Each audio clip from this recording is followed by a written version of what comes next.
Salomón Calmanovis y Darío Fajardo no pudieron llegar hoy por razones diferentes. Uno de ellos pues, tiene una reunión con el ministro de Agricultura justamente sobre este tema y Salomón pues no alcanzó a llegar.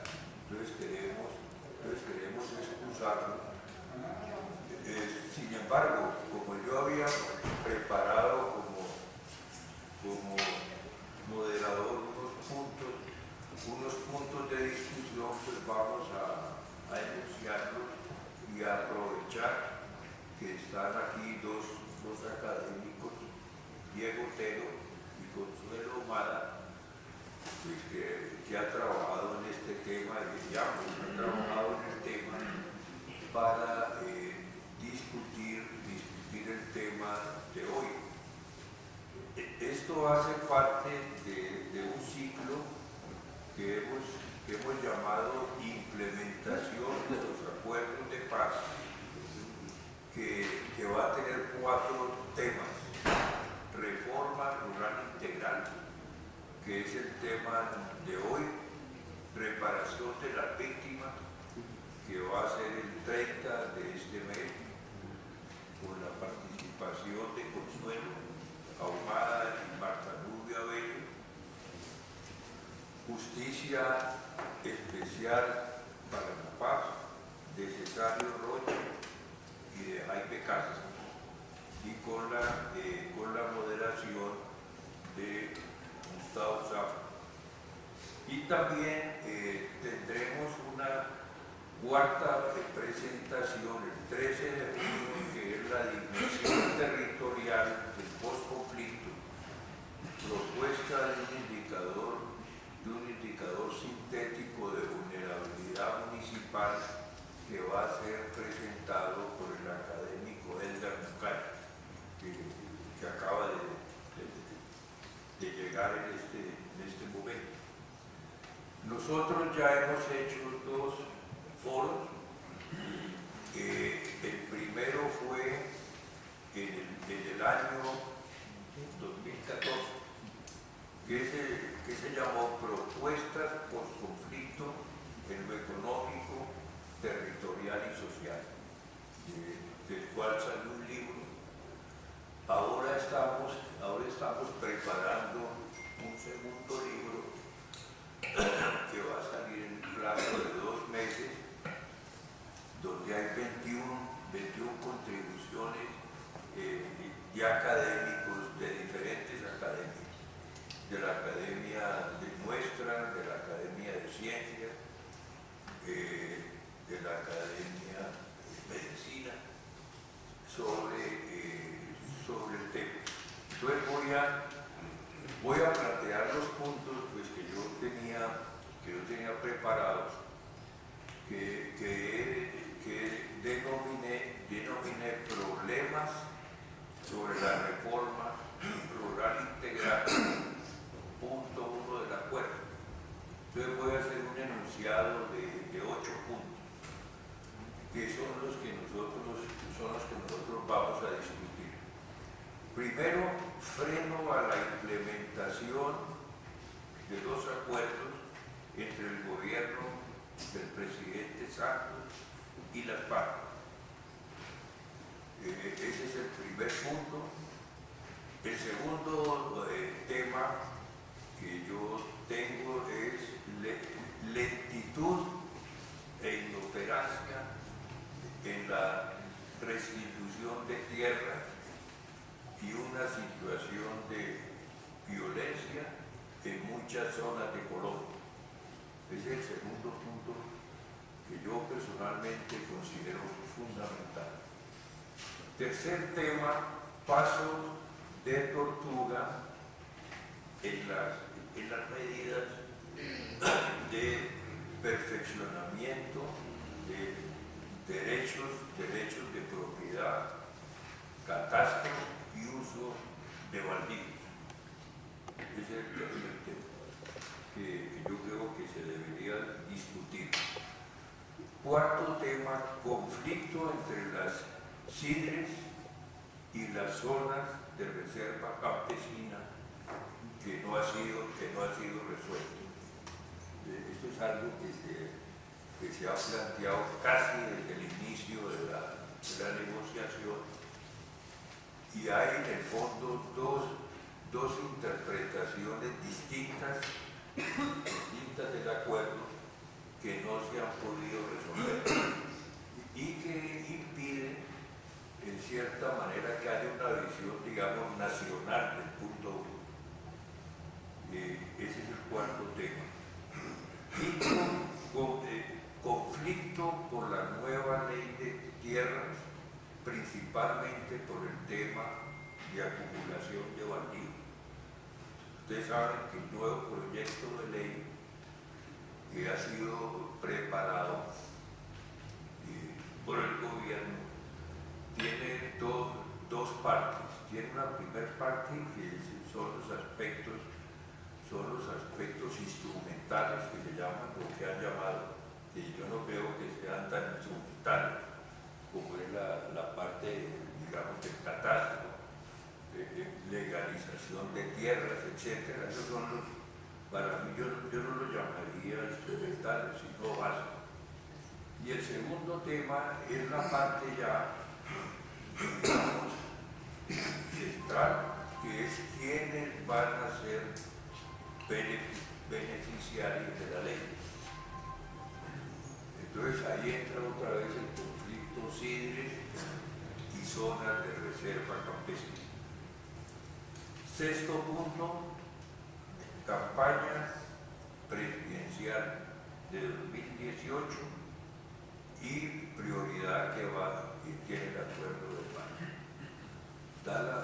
Da la impresión que se anticipó la campaña presidencial y que eso va o está incluyendo ya claramente la implementación del acuerdo. Séptimo punto, margen fiscal y situación macroeconómica necesaria para la ejecución de los acuerdos. Colombia ha entrado en un proceso, digamos, de recesión, de cierta manera. Hay una situación de baja de crecimiento de la economía, baja de los precios del petróleo, que seguramente está influyendo también en los, digamos, en la implementación. Y punto 8, control territorial por el Estado para la ejecución de los acuerdos. O sea, para ejecutar los acuerdos tiene que haber un Estado que esté realmente controlando un territorio. Entonces esos son los 8 temas que yo pues quería, que había preparado para la discusión. Entonces yo le doy la palabra a Consuelo.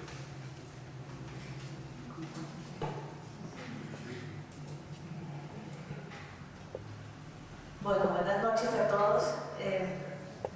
Empiezo por disculparme porque tengo que salir sobre las 7. Mi presentación era dentro de 8 días. Bueno, y el tema de las víctimas lo vamos a tratar dentro de 8 días. Por supuesto son dos temas muy correlacionados, pero pues el tema de las víctimas da para un análisis específico.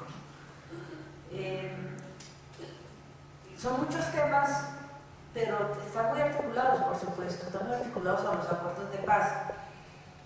Empecemos por señalar que se empieza a agudizar el tema de la restitución de tierras, sobre todo a partir de la aprobación en el año 2010 de la Ley 1448.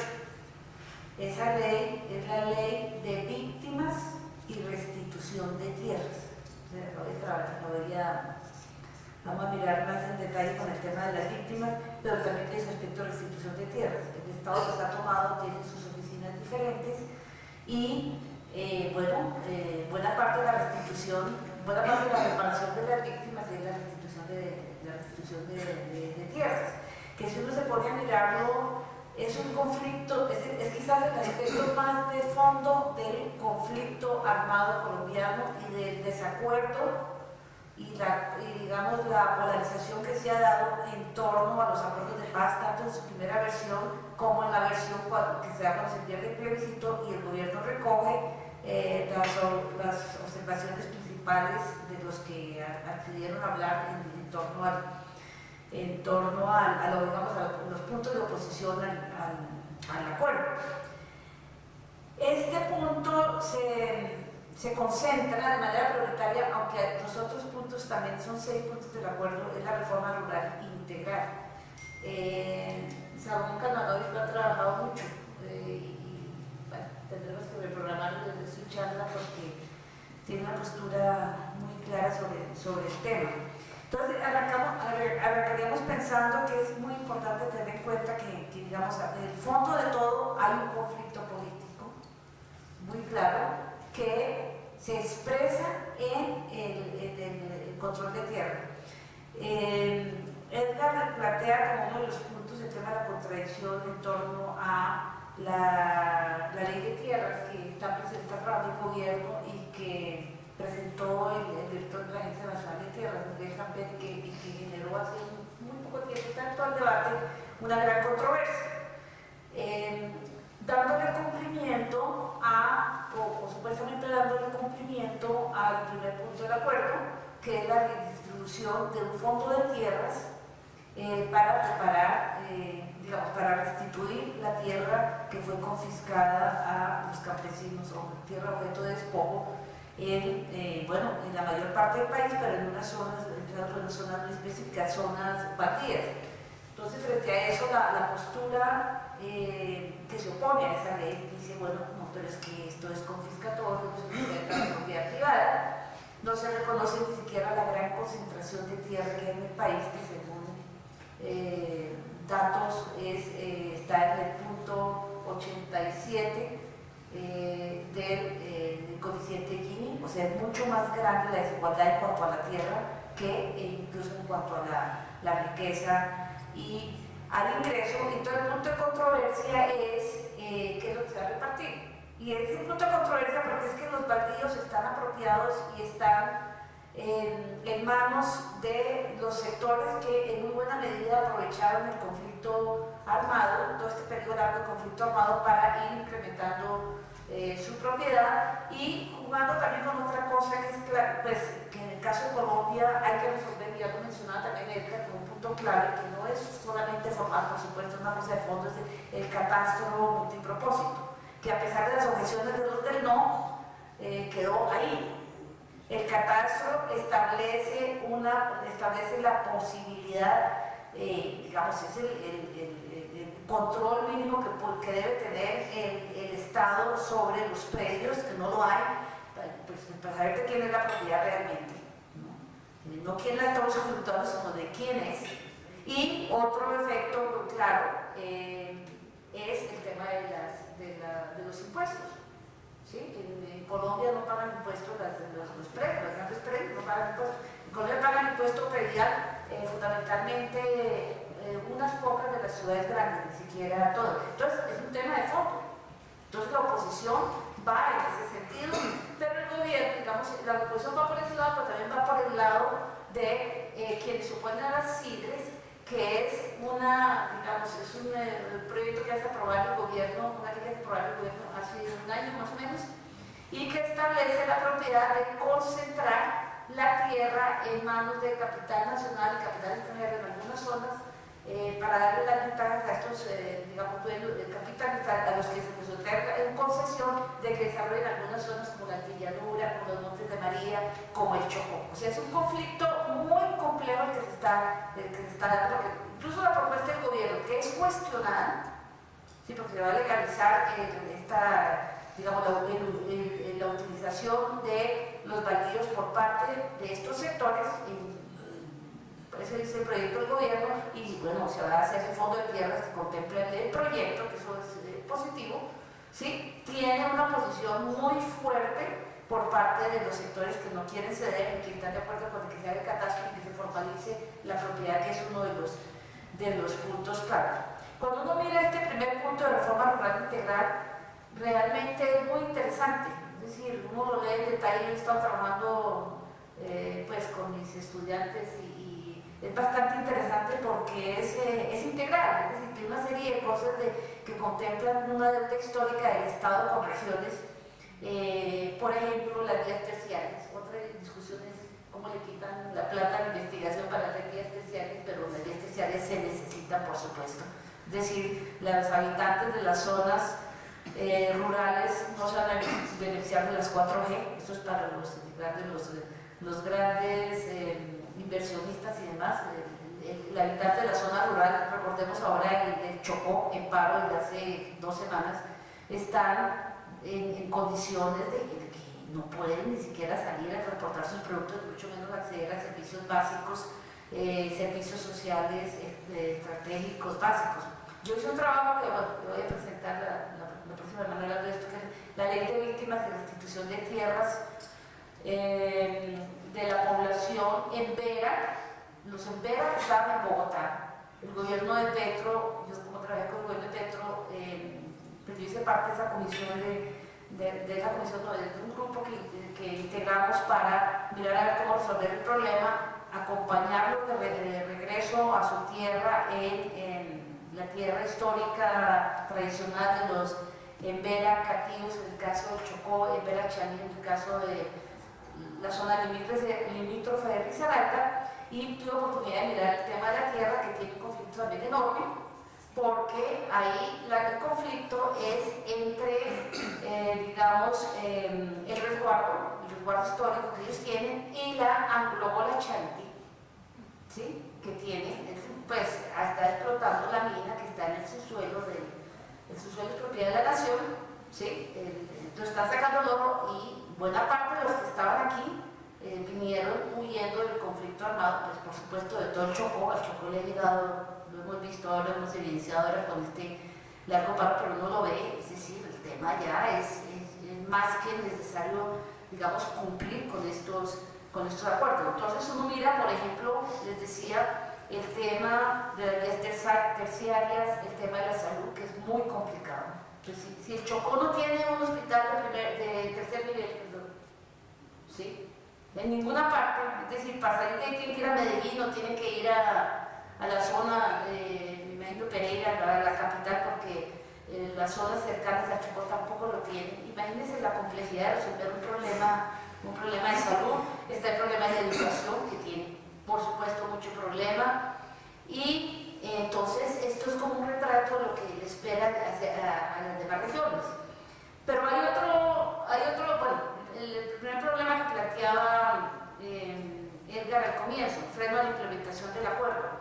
Sí, por supuesto no voy a referir a eso, porque eso hablarán nosotros en eventos que no me voy a referir ya en fondo, pero el tema que representa la decisión de la Corte Constitucional, no salió todavía la decisión, pero evidentemente es un freno a esta cuestión de la implementación rápida de los acuerdos. Ya en otro tema, pues el tema de la tierra por supuesto tiene que ser rápido, pero el tema político, ¿no? El tema político, el tema de la participación política, de que efectivamente se convierta en un partido político, porque están concentrados en una zona, en unas condiciones en las que el gobierno tampoco ha cumplido, ¿sí?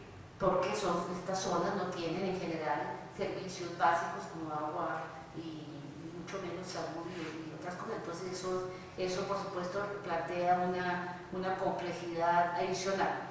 De hecho, desde el año 2011 que empieza a funcionar esta ley, pues antes de la firma de los acuerdos, me parece que la ley se incorpora también a los acuerdos de la ley de 1448, el proceso era muy lento. El proceso de restitución ha sido, además de la oposición política de estos sectores que mencionamos, se conforma lo que se llama el ejército anti-restitución de tierras, que ha sido buena parte responsable de la muerte de estos líderes que van a pelear por la tierra y demás en distintas zonas del país, empezando por el Chocó, que es una zona muy conflictiva, Chocó y Cauca. Entonces, iba muy lento, ¿sí? de por sí venía andando muy lento el proceso de restitución, muy burocrático, los mecanismos supremamente burocráticos y que pues necesitaban de una vía mucho más expedita para funcionar. Entonces evidentemente esto es cierto, o sea, venía desde antes y ahora pues el proceso rápido de fast track permitiría agilizar las cosas, pues eso también se convierte en una entrada. Por supuesto, me parece, el tema del margen fiscal también es grave, es decir, la respuesta del gobierno en este momento a las comunidades en el Chocó, muy afectado por todo este proceso y donde hay que invertir muchísimo en el posconflicto, porque es que ni antes del conflicto ni durante el conflicto el Estado ha hecho inversión de fondo, ¿sí? Ni se ha puesto, en general se dice, no son los políticos corruptos, pero eso es una excusa, claro que son corruptos, pero no ha habido control. No ha habido control por parte del Estado, no ha habido sanciones reales. Esos políticos le han servido en buena parte a los políticos del Estado central. Entonces, esto de la regla fiscal y el principio de la sostenibilidad fiscal también se convierte en un obstáculo real, no solamente para la cuestión de la aplicación de la ley de víctimas, sino de los acuerdos generales, porque esto es un proceso que vale muchísimo dinero y muchísimos recursos para sacarlo adelante. Por supuesto, la campaña electoral es en un año. Es un tema que va a ser central. Algunos sectores, incluso del campo democrático, sencillamente señalan que eso ya pasó, confirmaron, y entonces ven el proceso de la aplicación de los acuerdos como si fuera una cosa mecánica, ¿no? Eso se hace, se aprueba, se dice el Congreso y ya se hace. No, así no funciona nada en este país, ni creo que en ningún otro país. Es un problema de presión, de mucha presión política y de mucho conflicto que hay que entrar a resolver. Entonces, por supuesto, va a ser un tema que esté ahí entre aquellos que defienden el acuerdo y la implementación. Ya se firmó el acuerdo, pero hay que implementarlo porque firmado nos puede pasar lo del caso de El Salvador o Guatemala, que no avanzó mucho, ¿sí? Y hay que sacarlo adelante y esto es un tema de discusión frente a eso y los que hablan de volver trizas el acuerdo. Bueno, muchas gracias.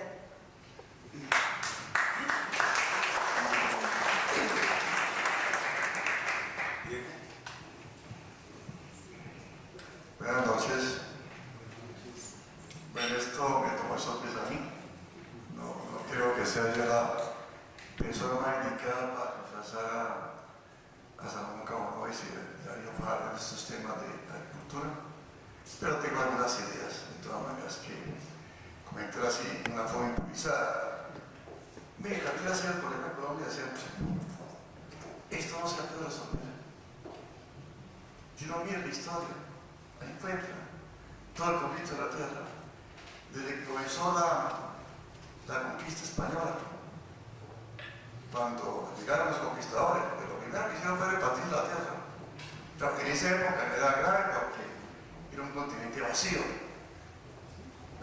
Repartir una cantidad de tierra, entonces los conquistadores lo que hicieron al comienzo fue repartir la tierra alrededor de los municipios que se han creado, y como había la institucionalidad española de los cabildos, que tenían bastante independencia, los cabildos se encargaban de repartir todas las tierras aledañas a los conquistadores y luego los españoles que llegaban nuevos y que fueron repasando los conquistadores. Entonces, en cierta forma, de ahí, si uno mira, provienen muchos latifundistas o terratenientes actuales, porque se repartían 100.000, 200.000, 300.000 hectáreas para una persona en esa época.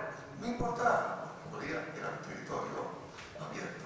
Pero después de eso, hacia la historia, uno podría tener como el golpe, esa tierra repartida, un determinado conquistador fue después llegando hasta personas que hoy conocemos que son dueños de grandes extensiones de tierra. Y luego llega la independencia, y con la independencia, pues también los que vencen la gran independencia, la mitad también grandes héroes de la independencia, pero reparten su tierrita de país, ¿no es cierto? Viene la desamortización de los bienes muertos en el gobierno de Hilario López, en que se le quita la tierra a los órdenes, a los conventos, Y también esa venta de tierra pues no se va para los campesinos, para los pequeños campesinos, ni se da para la gente pudiente. Bien, todo el problema de los baldíos cuando comienza la colonización a finales del siglo XIX, hicieron las fronteras, colonos que se iban a buscar su tierra, sin nada, gente que no sabía leer, escribir, y que iban a unos territorios a la montaña, a topar árboles, y mientras tanto sembrar ciertos cultivos como ahí de subsistencia, y que pues no se consigue inmediatamente, entonces tenían que esperar un tiempo y tenían que buscar una forma ahí mientras tanto. Y viene la pelea, ahí comienza la pelea, pues los partidos, cómo se legaliza la propiedad de los partidos. Entonces, la historia de siempre. Entonces, en los 70, 1970, 1980, los gobiernos vino una serie de leyes, en cierta forma defendían a los colonos, porque decían que los colonos podían legalizar sus partidos si demostraran que estaban ahí durante cierto tiempo. El problema, eso no funcionó bien, porque vienen todos los trucos, como tienen que legalizar ante los jueces de tierra de esa época, y los grandes capitales de la época, comerciantes, los que tenían plata, pues simplemente lo que pasó es que el sistema judicial favoreció a los capitales buenos. Entonces, quedaron las tierras, comenzaron a crear las tierras en gente que se rompió de la tierra. Y los colonos no todos tuvieron derecho a legalizar sus partidos. Hubo violencia aparte de esos nuevos terratenientes o latifundistas contra los colonos. Los colonos no reaccionaban violentamente, sino trataban de defenderse legalmente, organizarse. Y eso ocurrió como hasta los años 20, 30. Y esa lucha tiene la ley de Apóstol López del 36. Y luego viene la época de la violencia del 46, hasta la que tenemos hoy en 2016, que viene otra expropiación de tierra. Como 7 millones de hectáreas se supone que han sido expropiadas por los actores legales y ilegales, ¿no? El mismo problema. Yo veo ese mismo problemita de hace 200 años tiene Colombia. Hemos cambiado. Hay que decir que lentitud, sí, siempre ha sido lentitud. El problema de tortuoso del catastro, de legalizar la propiedad hoy, como hace 200 años, es lo mismo. O sea, el país no ha cambiado. El país sigue concentrada la tierra. Si uno mira los censos agropecuarios, 60, 70, el último, no ha cambiado el índice de Chile en concentración de la tierra. Está entre punto 8 y punto 9. No había ningún realmente. La discusión hoy que hay los terratenientes defendiendo los partidos que se han apropiado, legal o ilegalmente. Entonces, el problema existe. El tema sí se puede resolver ahora. La misma discusión de siempre. Que la defensa de la propiedad privada. Entonces, hay terratenientes que son o gente que ha apropiado partidos o de tierras abiertas o que han expropiado. Entonces, viene el tema que es que se va a atentar contra la propiedad privada. Y entonces viene aquí el chavismo, el no sé qué, el comunismo. Y entonces van a limitar realmente que sería una solución al tema de la tierra. Y si no se soluciona el problema de la tierra, pues nunca vamos a tener paz en este país.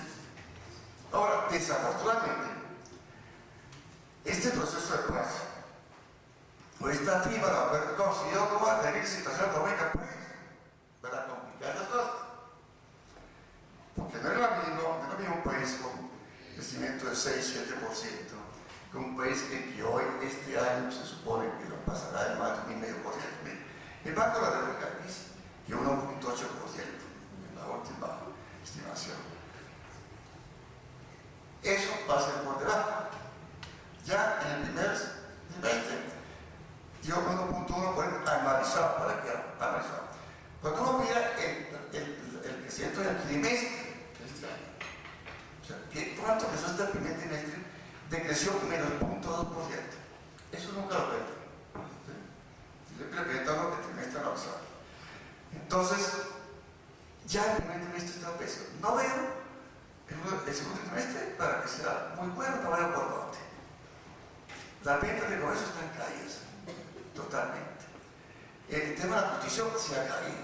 La construcción de viviendas se ha caído. O sea, el mismo acto del primer trimestre muestra que si la construcción hubo mejoramiento en la construcción de obras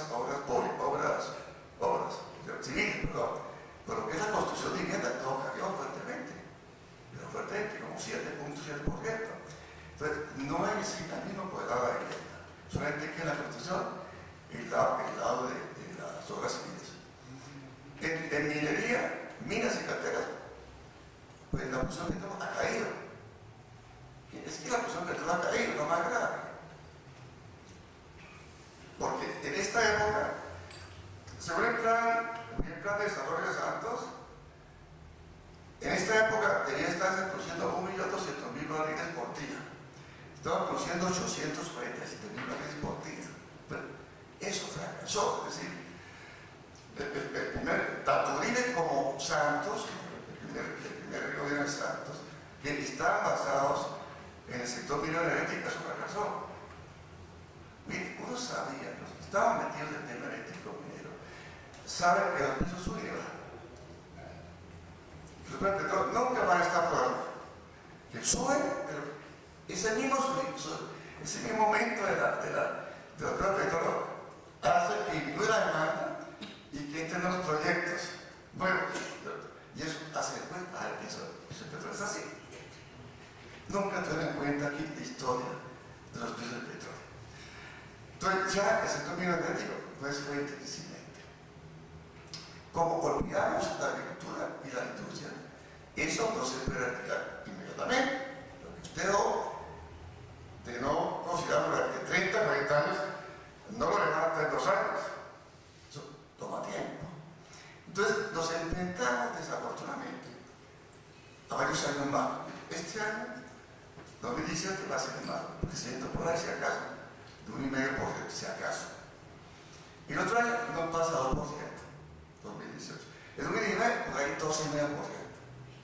En 2020, por ahí 13%. Entonces, estamos en un escenario terrible de crecimiento económico en un proceso de paz que requiere recursos, no para pagar a los guerrilleros. Miren, a los guerrilleros hay que pagarles durante, no me acuerdo ya las cifras, son los 2 años, creo, el 70% del salario mínimo mensual. Y 10 millones para cada un proyecto productivo. Mire, eso equivale a 2-3 días de costo de guerra. Es lo que yo he calculado. No hay nada, ahí está por ahí. El problema es que, ¿cómo hacemos un verdadero desarrollo integral? Lo van a integrar sin plata. Porque no hay la plata, la verdad. A menos que cambiemos nuestra tendencia de crecimiento y rompamos la regla fiscal.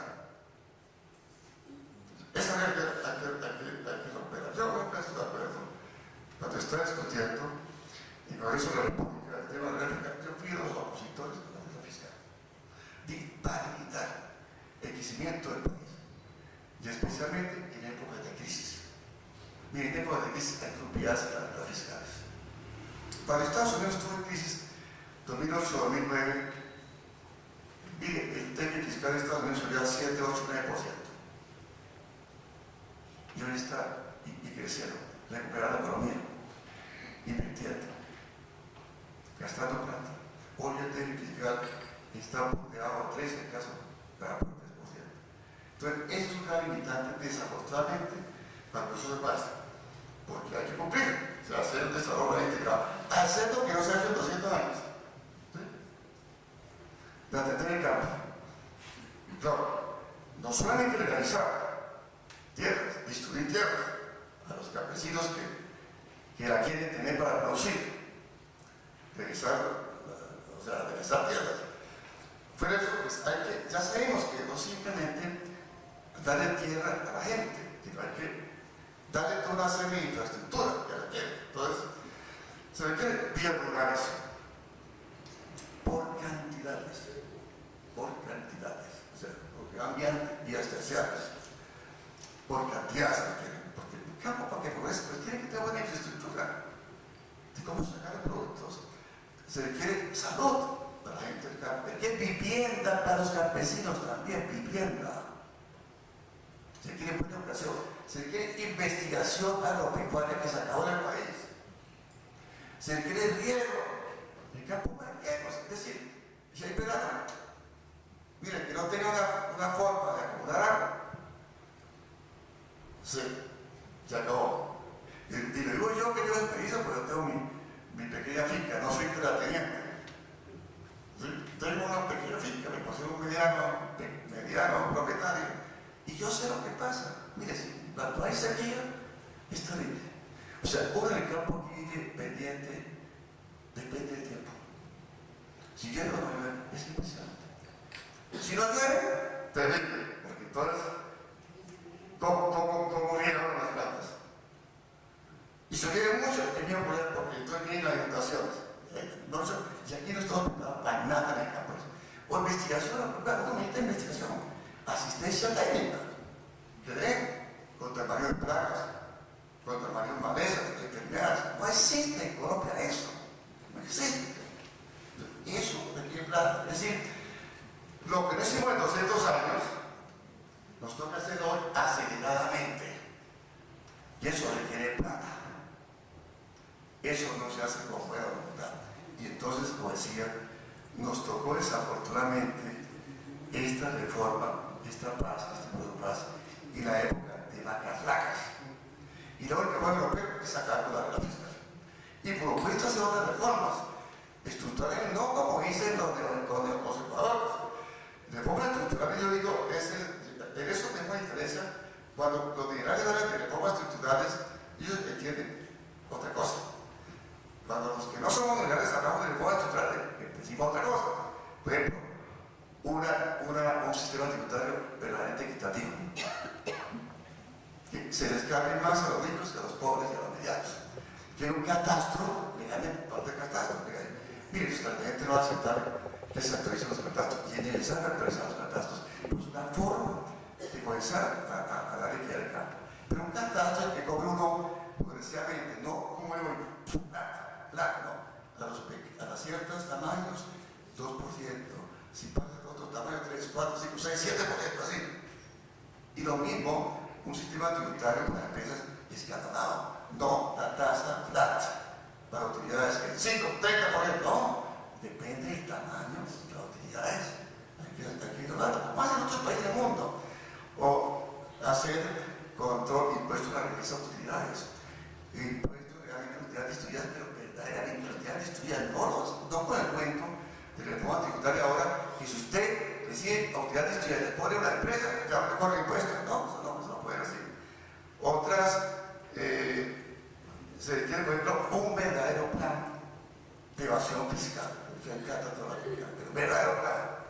Yo creo que hay que tocaría con castigos, o sea, con penas, llevar a la evasión fiscal de cierto valor variable, y hay que ponerle cárcel. Otro es la corrupción. Hay que darle toda la corrupción como sea.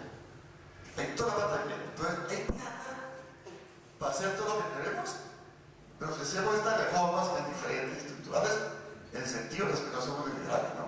No se trata de reformas estructurales de liberalizar el trabajo, de permitir que se pueda desviar ese sin problema, de liberación del mercado. No, yo también defendería un cierto proteccionismo moderado, acá con los tratados de libre comercio. Yo estuve ahora en una conferencia que invitaba a hablar del Tratado de Libre Comercio de Estados Unidos, una evaluación de 5 años, un fracaso total, pero total.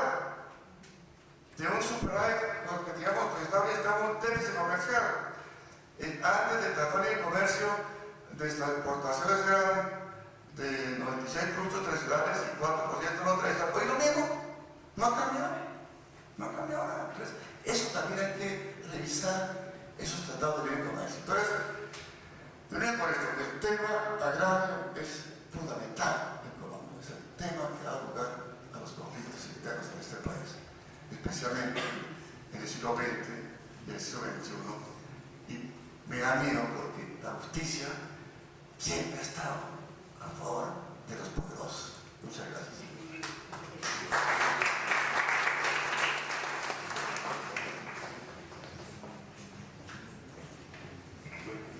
Yo quisiera profundizar un punto que mencionó Diego, y es la asimetría entre los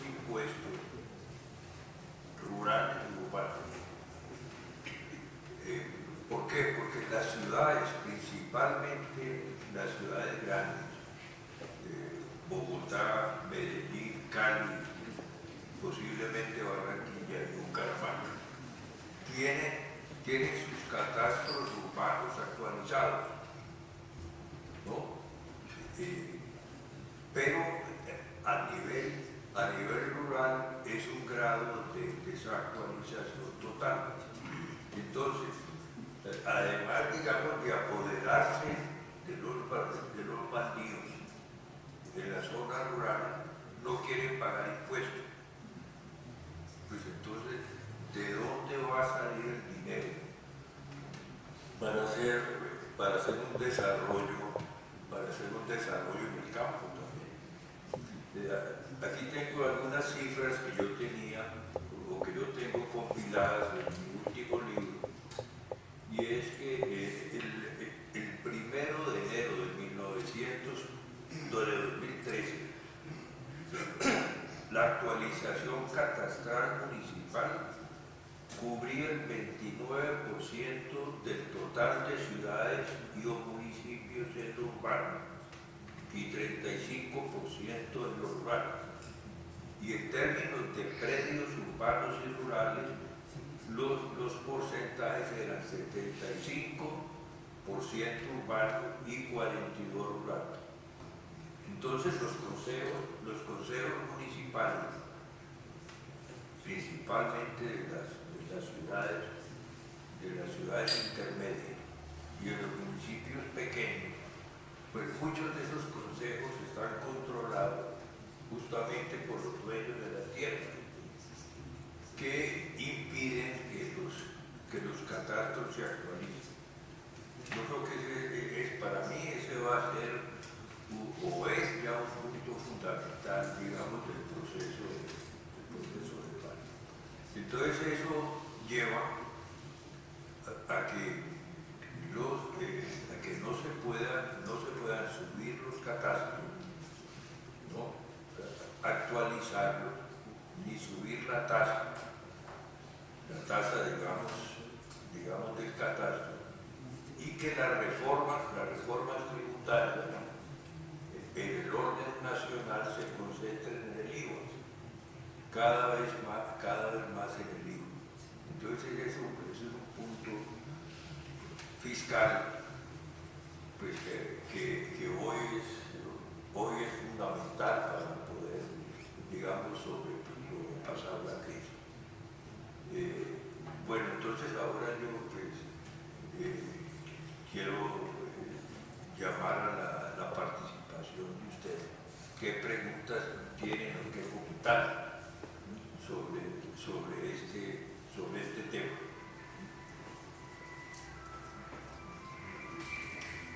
Yo quisiera decir que pues yo llevo, aunque no soy economista, me interesa, llevo como 50 años oyendo el mismo cuento, o más. Y entonces me parece a mí que pues está sobrediagnosticados todos los problemas que tenemos. A mí hace poquito me invitaron unos escritores a Bamako y estuve hablando, sin ser economista, del problema que el profesor ha hablado sobre el problema de la tierra desde la conquista, y que lo de las FARC, que todo el mundo dice que llevamos 50 años, pues no, llevamos 200 años en esto, y llevamos una violencia de 200 años. Pero a mí me parece que de alguna manera hay que actualizarse en la comunicación masiva de los conceptos que ustedes han expresado, porque son importantes, son necesarios que la gente los conozca. Yo no sé si esta sociedad pudiera tener como una página especial en donde se compita con la oposición o con los que manejan los medios o con los que manejan el Facebook o con las redes sociales, que generalmente tienen la posición contraria o desorientan totalmente. Entonces me parece que como una propuesta de algo positivo que se deba hacer para crear conciencia en la gente es difundir las ideas de ustedes masivamente. ¿Cómo hacerlo? tiene que ser a través de las redes sociales, porque ya pues los periódicos no los lee nadie. Si la gente leyera los periódicos y los grandes columnistas de este país, pues estaríamos salvados, pero nadie lee nada. Entonces como que toca imaginar algo nuevo para lograr crear conciencia. Yo personalmente he sido liberal toda la vida y pienso que coincido con los deseos o con la visión de los impuestos progresivos. No le veo nada que sea antiliberal a eso. Yo en mi casa aprendí que es la única manera de redistribuir el ingreso en una democracia es a través de los impuestos, y el que tiene más paga más. Entonces, me parece que esas cosas como tan esenciales que son del pensamiento liberal, pues hay que difundirlas para ver si la gente cambia. Lo que pasa es que aquí hay que cambiar es la cultura, hay que cambiar lo que el lenguaje creó de cultura, hay que cambiar el lenguaje pero no en el sentido del léxico, hay que cambiar la clasificación del mundo, entender que en estos días yo oía a un famoso sociólogo que vino a la feria, perdón que estoy hablando mucho, ¿no? No, sí, me interesa mucho. Que hablando, sí, de la democracia radical, que era importante la democracia radical, pero al mismo tiempo estaba hablando de la lucha de clases y de la oposición de opresores y oprimidos. Digo yo, no, pues si está hablando de democracia radical, que es el concepto de Ernesto Laclau y de Chantaneuf, esa es una democracia que tiene que ver con todos los movimientos sociales y no con y ya los tipos teóricos. Bourdieu, marxista, acabó con la visión de clase social, las clases en el papel, dice, el proletariado nunca se pudo movilizar. Entonces seguir como en esos discursos viejos de oposición, yo no sé cómo vamos a enfrentar el discurso de las FARC, porque van a seguir con eso. Y hay que hacer una pedagogía enorme para que la gente entienda que eso ya ni en teoría está vigente, ¿no? Pero en fin, no hablo más, pero es como una angustia muy grande oírlos, es como una angustia, pero yo creo que además pues este país tiene unas fuerzas espirituales extraordinarias, porque aquí lo espiritual ha sido prohibido hablarlo, ¿no? Le queda uno como un bobo, porque la gente cree que lo espiritual está mandado a recoger o que nunca debió jugar, pero creo que es una cosa como en esos terrenos donde hay que cambiar a la gente, porque el egoísmo del que quiere tener la tierra, ¿eso cómo se cambia? Si no se cambia la cultura, si no se entiende que desapegarse de todo es lo mejor.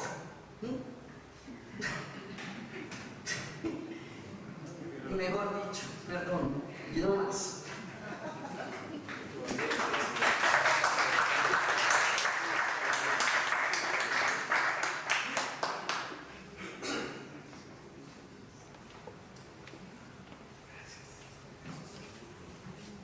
Buenas noches, Germán Rodríguez, de Consolide S.A. Muy buenos los enunciados,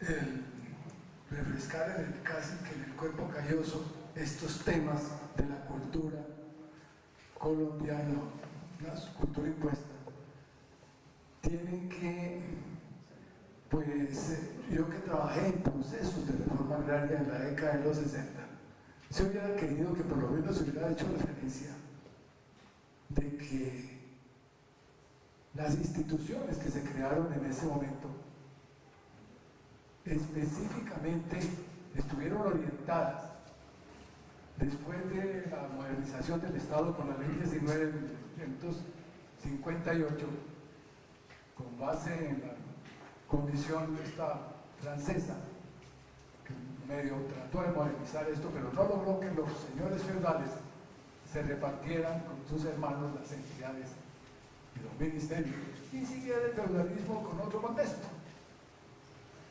De todas maneras, Conchera Restrepo, y sobre todo con unas sola estructura que replicaba el New Deal, como fue el primer decreto reglamentario precisamente de la Ley 58/1919, que creó los comités nacionales técnicos, que en forma transversal integraban unidades técnicas de ministerios que tenían afinidad con el tema. Trabajé 15 años en la campaña de alimentación, nutrición y salud pública. Conocí toda la legislación económica que se aplicó allí y que permitió, con el IDEMA, con UNCONAL, con todas las unidades de cooperativas, etcétera, con el INAT, con todos estos institutos un poco especializados, pero tenían una función muy concreta que transversal con la legislación incluso especial de la Ley 135 del 61, Ley 135 del 61 y la reforma de primera del 68.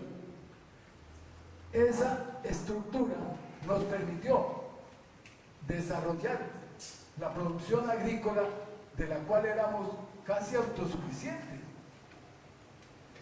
Se importaba única y exclusivamente aquellos alimentos que por producto de una sequía, cualquier cosa, un vendaval, se dañaba la cosecha por algún evento meteorológico. Y entonces se importaba, por ejemplo, estaba el frijol rojo americano. Pero allí comenzamos a entender, estos programas los desaparecieron, están en la ley y no los quieren cumplir.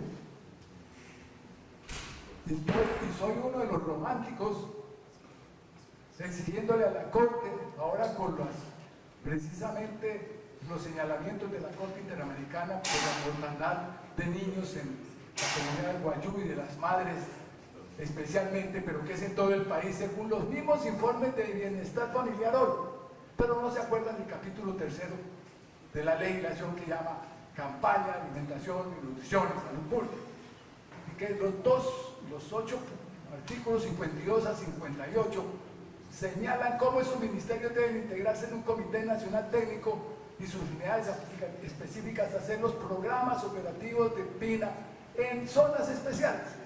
Todo coincide con lo que se necesita hacer hoy. Y tuvimos la experiencia por 15 años. Eso lo han destruido. Y quienes de aquí se fueron a Venezuela a orientar esta misma estructura, allá, decir que el Estado ponga, que le ponga pues el Estado control al mercado de bienes minoristas, eso es comunismo. Entonces, por favor, en ese contexto, la santa regla del mercado es que los importadores, como aquí en Colombia, chitón, y ponen esa regla y acabaron con el trigo, están acabando con el arroz, están acabando con todo, porque claro, es mejor importar y más con platas de la droga. Por lo que, pues ciertamente que el contexto histórico nos sirve para mostrar que este es un problema que no lo miramos sino desde el ángulo de quienes precisamente hegemónicamente están controlando el país desde que llegaron a colonizar esta vaina con un esquema de colonización greco-romano, del cual el doctor que habló penúltimo, me perdona que no me acuerdo el nombre, Diego, me preocupó muchísimo que nunca mencionó indios, mestizos, negros y mulatos, con sus tecnologías, con sus vidas, con sus culturas, que han salvado y están salvando, sobre todo los indígenas, con una visión nueva que han adoptado los científicos del medio ambiente. Que tenemos que, y todavía no entra a la academia eso, y menos a las academias de ciencias. Esto es de una gravedad total, porque estamos como si tuviéramos el disco rayado, y aquí simplemente, a ver, póngase usted su disco, y repite las mismas cosas con su propio contexto. Tenemos que, como dijo la compañera liberal, realmente sacudirnos de ese contexto. Y precisamente, en los esfuerzos de investigación que toda la vida he hecho, que me han hablado, Universidad de Cartagena, el mismo BID, juntas, NOA. Y no, aquí el gobierno tiene todos los ministerios, la misma academia. El primer artículo del blog fue ofreciéndole a la academia que aprovechara los espacios que le da el gobierno para participar en la implementación de planes de desarrollo y para que desarrollara estos planes. Tampoco lo hacen.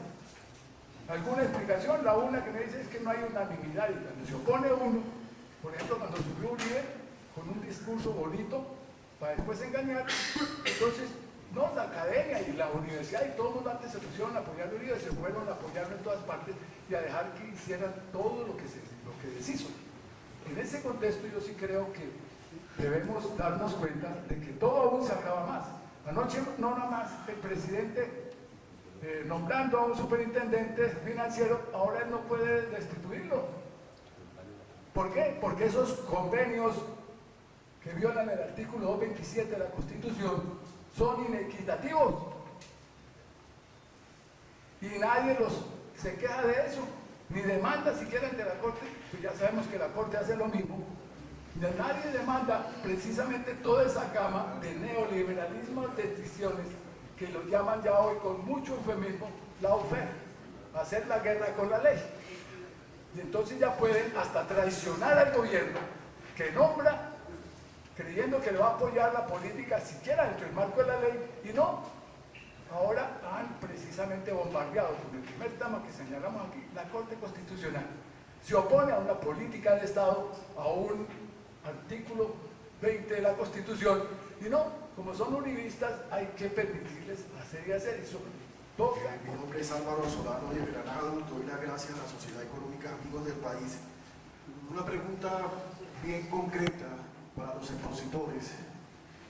En el supuesto de que se implementara los acuerdos con referencia a la reforma rural integral, ¿qué alcances concretos tendría esa aplicación de la reforma rural integral?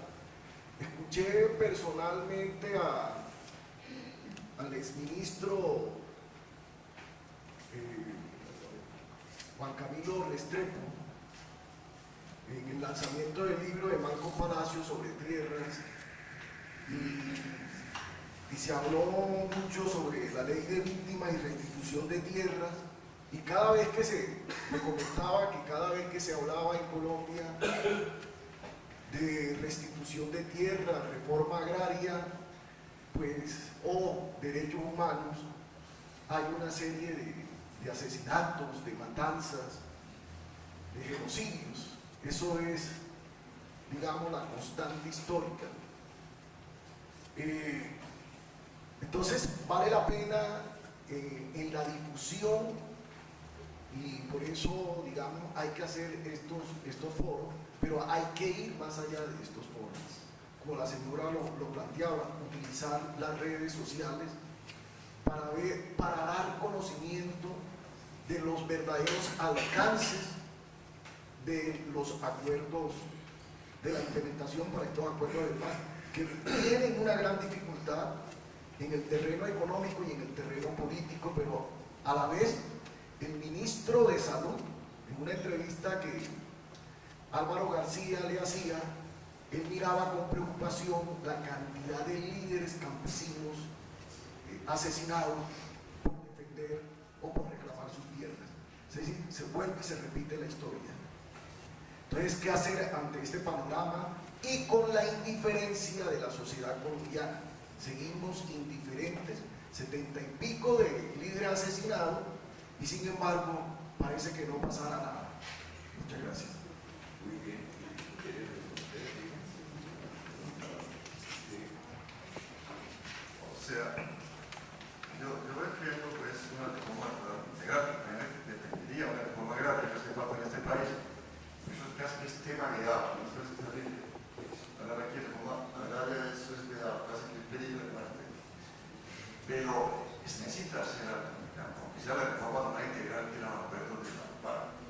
Además, eso si se hiciera, daría tranquilidad al campo como gran medida. Pero perdón, José Fernando Izaza, respecto a esa reforma rural integral, decía que eso lo podía haber hecho el Fondo Monetario Internacional. Es decir, que no había por qué preocuparse de de la propiedad, porque eso, lo que estaba allí planteado lo podía haber hecho el Fondo Monetario Internacional. No, Eso sí. no era de avanzada. No es una reforma, si me vamos a mirar una reforma agregar una reforma ideal burguesa, no importa. Es que en este país no hemos pasado de la Revolución Francesa. No hemos llegado del desarrollo de la burguesía totalmente. Pero es un avance, de todas maneras. Es un avance, porque eso daría un poco de tranquilidad al campo y el progreso económico, porque aquí se da el campo aquí se da, porque eso tiene beneficios económicos. Ahora, la pregunta es, ¿qué hacer? Como decía aquí la señora, ¿no?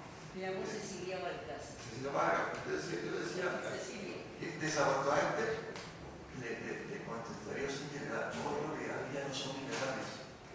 No, de acuerdo. El Desde liberalismo el punto de vista colombiano, ¿no? no lo Porque lleva es en la muy diferente el liberalismo internacional, lo que se considera como liberal en el mundo, a lo que siempre ha sido el liberalismo aquí, nacionalmente, el liberalismo social, ¿no? Aquí era el liberalismo de Alfonso López Córdoba. No era el liberalismo más intervencionista, de cierta forma keynesiano. Claro. Pero, ¿qué hacen nosotros como intelectuales? Y nuestro campo ha sido muy limitado, ¿sí? Es promover ideas, por esto que eso es muy importante, ¿no? Porque se trata de esa calidad sobre una cantidad. Al final, todo es una solución política. La verdad, o sea, yo hablo como intelectual, si ahora hablo como político, digo que el problema es la solución política. ¿Qué quiere decir eso entonces? Que tocaría fuerzas, apoyar, defender fuerzas que estén por eso, que estén por el cambio, que estén por estos pequeños cambios que se den. O sea, sería defender o apoyar personas, movimientos, partidos que estén por esto y por lo tanto que están contra los partidos que están a favor del statu quo, digamos ya desde el punto de vista político. El tema de cómo llegar a transmitir estas ideas es complejo, porque hoy en Colombia los medios de comunicación todos son del sistema, o todos son de las clases dominantes, digamos. ¿Quién puede esperar usted el tiempo cuando supuestamente los dueños está acusado de acumular partidos, no apropiarse partidos? Pues, ¿qué puede decir eso? Pues, no hay nada que hacer con los medios de comunicación impresos y televisivos. No hay nada que hacer. Sí, hay que ver otros medios, ¿no? Eso nos preguntamos una democracia muy diferente. Lo que tú dices es que cómo se hace con las redes sociales, periódicos locales, periódicos municipales, la televisión está comunal, todo ese tipo de cosas para poder vencer los medios de comunicación de la son muy poderosos, súper poderosos. Y además aquí no tenemos partidos realmente organizados. No tenemos partidos organizados, entonces es un tema que me falla. O sea, si no tenemos solución, solamente tenemos unas ideas. Sí, yo en mi vida hice cosas como fundar el Instituto de Estudios Liberales que precedió al Instituto Pensar.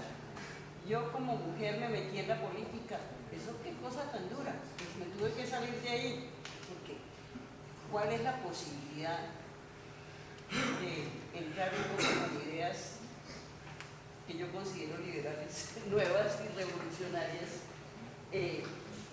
Dentro de ese mecanismo es muy difícil, ¿no? Entonces me parece a mí que la manera presente de hacer la cosa es con las redes sociales. Pues ya los teóricos, el McPherson y todas estas gentes que hablaban antes en los años 80 o en los 70 de la imposibilidad de que la gente del común participara, pues la tenemos ahora. La tenemos esa posibilidad de que participe todo el mundo. La cosa es ser inteligentes para promover algo que realmente que no se limite a las cuestiones de partidos que ya no cuentan, sino como a una visión nueva, una visión totalmente revolucionaria en el mejor sentido de la palabra. No revolucionaria del estilo FARC, ¿no? Pero revolucionando lo recibido en la cultura, rompiendo esquemas, pero esquemas que no son que no son económicos necesariamente, son esquemas de pensamiento y de construcción de realidad a través del lenguaje, rompiendo el lenguaje tradicional. Es eso. Pues uno ha tratado en la vida y yo sigo tratando a esta edad y proponiendo cosas diferentes. Muy bien. Yo quisiera comentar sobre el punto que se mencionó, que me pareció muy importante. Si uno mira el resultado del plebiscito, se puede ver claramente que el centro de Colombia, o sea, la parte más rica y de mayores ingresos, votó no, y la periferia votó sí. Yo creo que ese es un punto fundamental para la pregunta. O sea que hay zonas de Colombia atrasadas, marginadas, donde pese a que se ha hecho inversión social o se ha ampliado el dinero para hacer la inversión, no se ha hecho con la corrupción, en buena parte, que es en parte la situación digamos del Chocó, de la Guajira o de otros departamentos, Córdoba misma. Entonces el problema también es la responsabilidad de las clases dirigentes regionales, que cada vez están agazapadas atacando el poder central, ¿no? Y ellos mismos son los que se roban el dinero a nivel local. Entonces yo creo que ese es un punto fundamental. Entonces ahí llega uno a un tema clave, y es cómo cambiar la clase política que está en el poder. ¿Cómo se cambia? Por ejemplo, en Francia, Macron, que es este joven que fue electo presidente ahora, quiere, digamos, cambiarla presentando sus listas y candidatos propios. O sea, él no llegó al poder con los partidos tradicionales, sino llegó es decir, él mismo, y quiere hacer ese cambio, porque si no se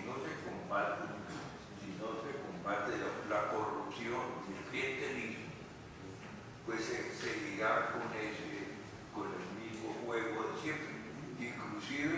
Inclusive en Francia hubo un precandidato presidencial que llegó a proponer que la mitad de los senadores se escogieran por sorteo. Es decir, es el caso extremo, ya digamos de desconfianza en la clase política que está gobernando. Y eso pues me llevaría a un tercer punto, y es decir, hay en Colombia sociedad civil. Es decir, yo puedo decir que las redes sociales que comunican y hacen escándalos, son realmente sociedad civil que puedan hacer un cambio. Yo creo que no. Construirla. Yo creo que no, hay que construir una sociedad civil que diga, mire, queremos una clase dirigente nueva, unos líderes nuevos, con ideas nuevas, con una cultura nueva, pero eso es algo que requiere, digamos, movilización, recursos, y que no le pongan una cápsula a esas personas para aislarlas y hacerlas desaparecer.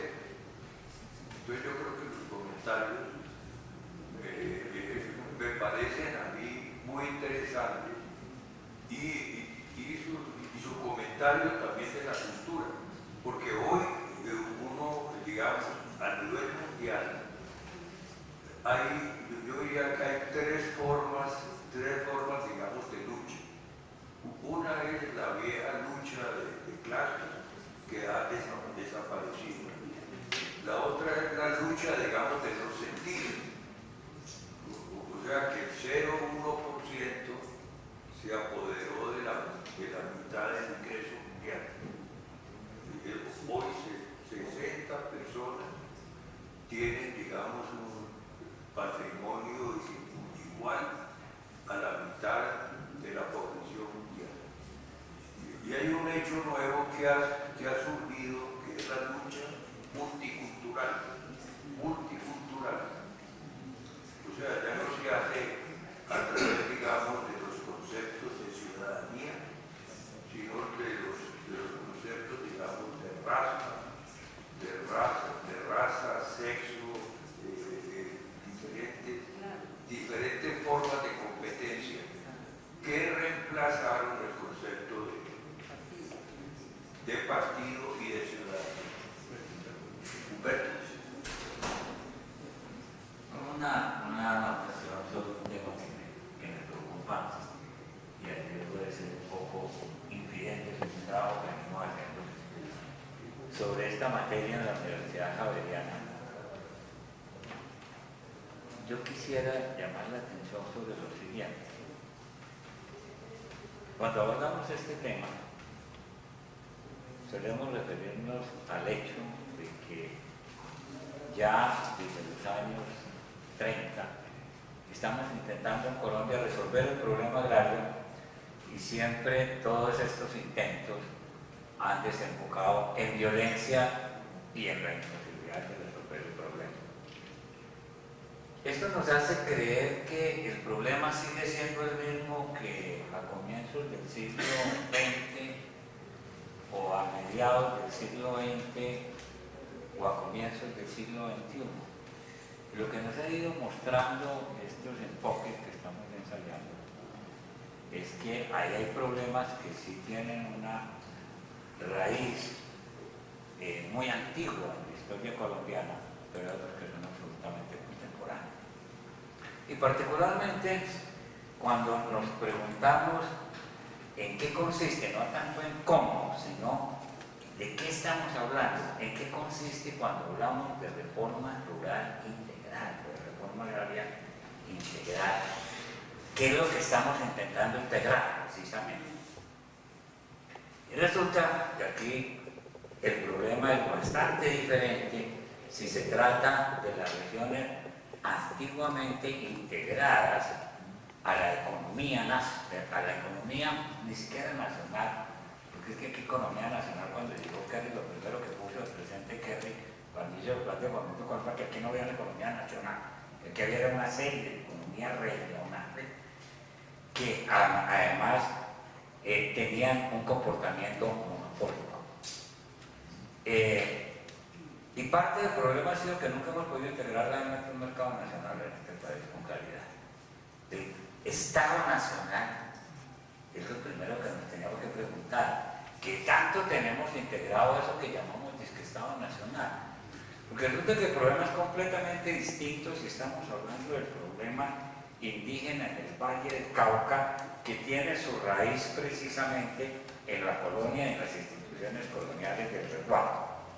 Entre otras cosas, muy complicado porque ese es un problema entre economía campesina y cambio a una economía de mercado con un cambio tecnológico muy complejo.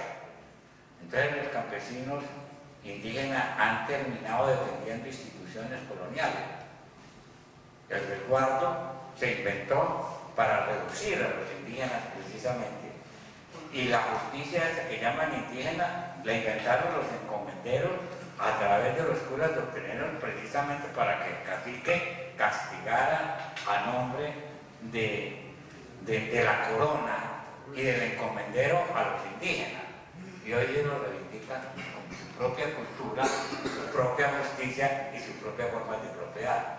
Es un problema completamente diferente y está al interior de la frontera agrícola. Segundo, hay regiones en donde el problema es de integración al resto de la economía nacional y particularmente porque no hay integración a través de las infraestructuras y al mismo tiempo eso ha impedido que se integren a los mercados nacionales y finalmente eso ha conducido a que los poderes locales, prácticamente con independencia de los poderes nacionales, hayan creado unos sistemas económicos ilegales. Eso es claramente el problema que ocurre en toda la región que conecta a través de las rutas del narcotráfico, que es una infraestructura física, ¿no? Eso no es solamente una metáfora, que integran a través de las rutas del narcotráfico la salida por el Chocó hacia el Pacífico y Panamá, el Urabá, la serranía del Perijá, los montes de María, el corredor de la Mojana, parte del Cesar y finalmente la salida por la serranía de los Moletilones al Golfo de Venezuela o a la Guajira, que son las rutas por las cuales está saliendo gran parte de la producción coquera y que implica que prácticamente la base económica es totalmente ilegal. En el sur se cultiva la coca, por el otro lado entra el ganado de contrabando por Venezuela, con eso se surten los atos de los grandes propietarios, por esas mismas rutas por donde se exporta la coca, que es la economía de base, que la que genera el multiplicador tanto de inversión como de empleo en esas regiones, entra el contrabando que a su vez surte a todos los comerciantes y finalmente permite que ocurran cosas como lo que ocurría con la gata, que pusiera en todas esas regiones 8 empresas de venta de chance, que como ustedes saben muy bien, lo que se trataba era de lavar justamente todos esos ingresos. Imagínense ustedes que solamente lo que le han capturado a la gata en propiedades inmuebles valuadas por la fiscalía, que se las evalúa por ahí en la tercera o la cuarta parte de lo que vale más de 2,5 millones, solamente las inmuebles. Ustedes saben en qué clase de negocio se puede conseguir eso en esa región.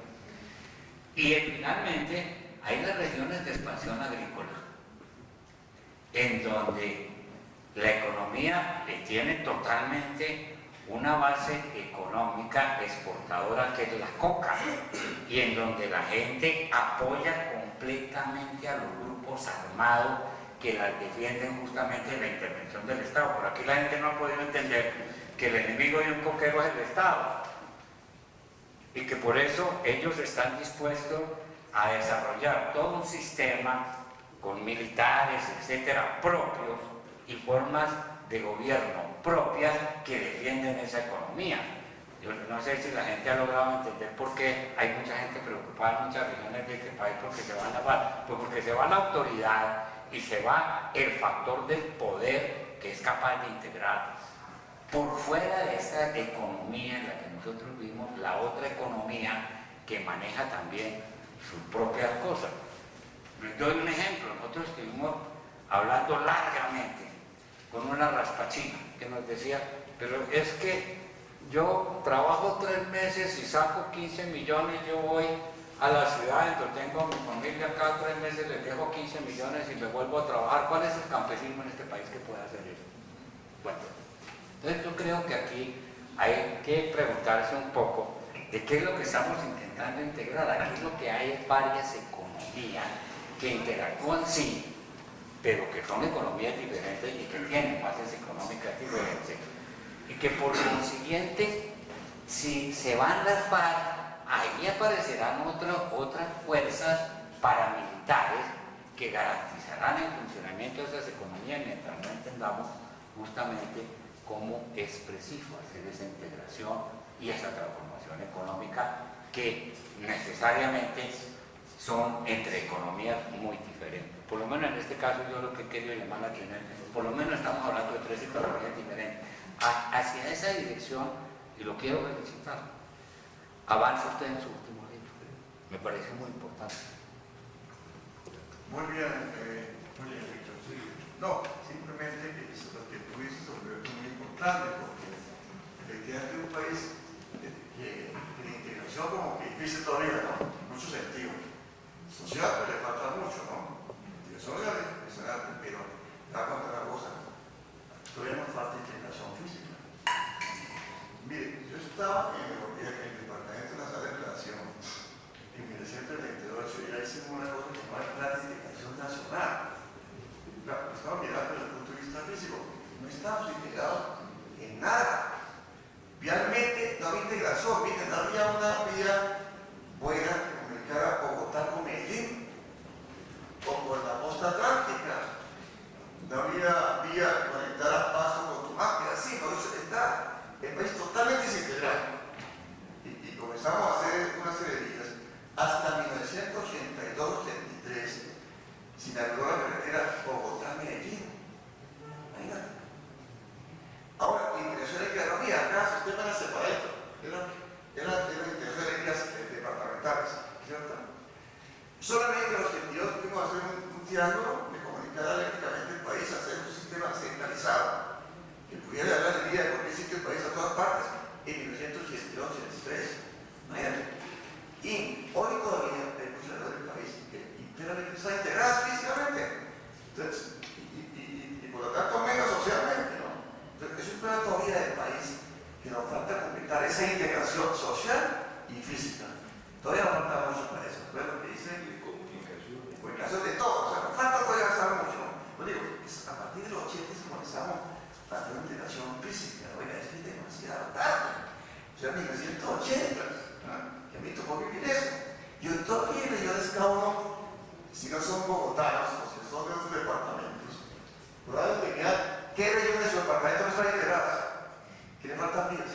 O sea, que hay todavía territorio que puede exportar, ni se diga, los llanos orientales, ¿no? La costa pacífica colonial, que le falta todavía mucho. Precisamente la mejor sistema de transporte No es que quiera darle la palabra a la señorita. Pues porque no. Sí, no, sin micrófono, yo creo que todos me escuchan. Bueno, pues que teniendo un poco como insumo lo que ustedes han hablado acá también, creo que un factor importante que uno tiene que tener en cuenta cuando habla de reforma rural integral en el marco del proceso de paz es que no es lo que uno supondría también, digamos, al hablar de la reforma rural integral también depende de la visión desde que se ve.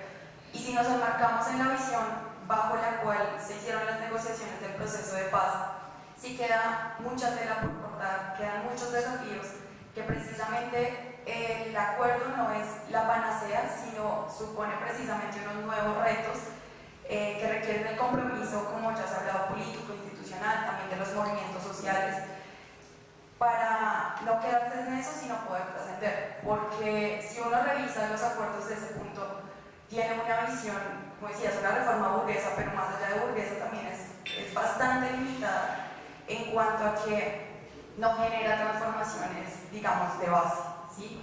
En el sentido en que si se habla, se le da, digamos, la prioridad a la productividad, ¿sí? Al desarrollo del campo, al acorte de las brechas de ciudad y campo, pero por medio de procesos productivos enmarcados de la lógica de mercado. Entonces, dotamos a ciertas personas bajo ciertas condiciones para que puedan usar sus tierras, pero en ese uso de tierras le dan más que todo, centran el debate en el agro, dejando de lado puntos importantes como los que mucho tiempo muchas personas hicieron, como la denuncia de los puntos que están en el congelador. No se habla de la minería, no se habla de los usos del suelo, de ganadería extensiva, no se habla, por ejemplo, también de esas diferencias multiculturales de los usos del suelo. No es lo mismo pensarse una reforma integral, una reforma rural, como decían, para los indígenas o para la sociedad blanca o para el campesino de la periferia.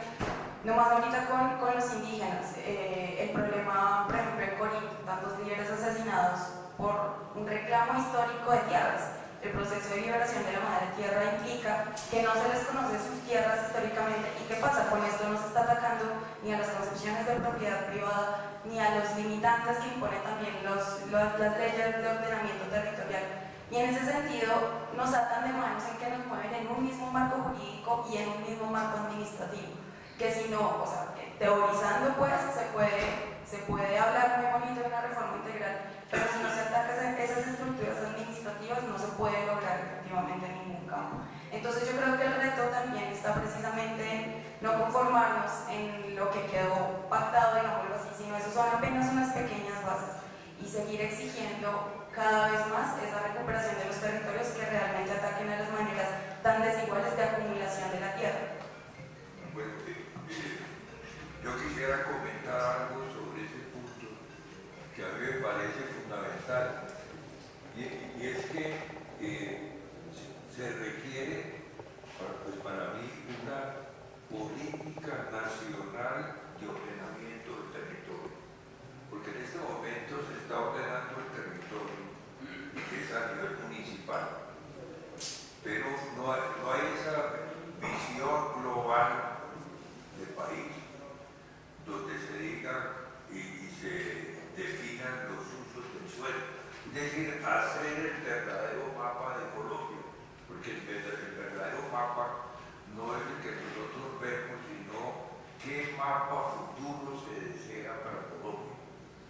Y entonces es desarrollar la ley orgánica de planeación de ordenamiento territorial que no se ha desarrollado nunca. Doy un ejemplo. Ahora el nuevo presidente francés acaba de crear un ministerio que se llama Ministerio de Cohesión de los Territorios, que a mí me parece muy interesante cómo cohesionar un país que estaba cohesionado, pero con las desigualdades se fue rompiendo y se fueron rompiendo las solidaridades de las ciudades chiquitas con las grandes, de las zonas marginadas de las ciudades, etc. Entonces, ¿cómo cohesionar el territorio? Eso es algo que me parece a mí fundamental y que sale de la inquietud de ustedes, porque justamente la idea de Plan Nacional de Ordenamiento Territorial salió de los países europeos en la posguerra, porque en la posguerra quedan daños demasiado grandes, zonas muy atrasadas, y entonces es necesario dar esa visión de futuro. Bueno, vamos a cerrar la sesión de hoy, que la hemos pues